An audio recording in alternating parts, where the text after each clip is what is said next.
Guys, ngayon susubukan natin yung bagong update ni Samsung S23 Ultra na UI 6.1.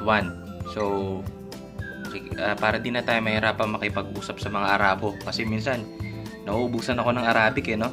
So ito guys. Ito guys, grabe imba tong Samsung gangster na to. So, itong update natin guys, ito interpreter. So, di na tayo mahihirapan pang makipag-usap ng Arabic sa iba. Pe-press lang natin to. Okay?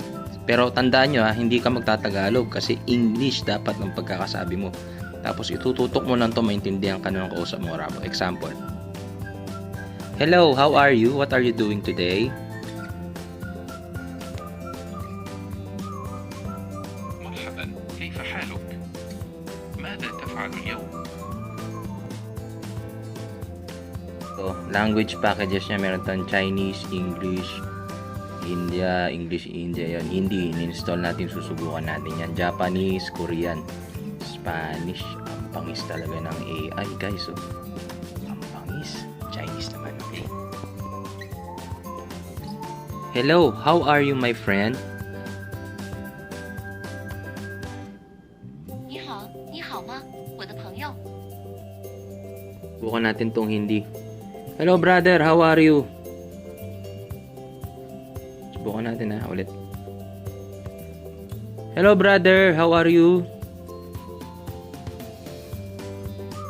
नमस्ते भाई, आप कैसे हैं?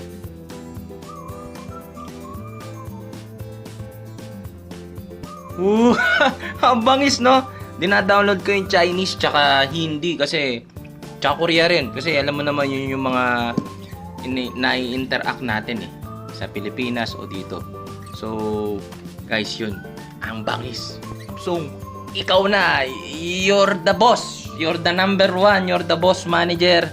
You're the head of the head, no? Guys, grabe tong AI na to. Napakaganda ng features ng Samsung na to. S23 Ultra gamit natin, guys. Napakagandang feature na to. Lalo na pag nasa ibang bansa ka.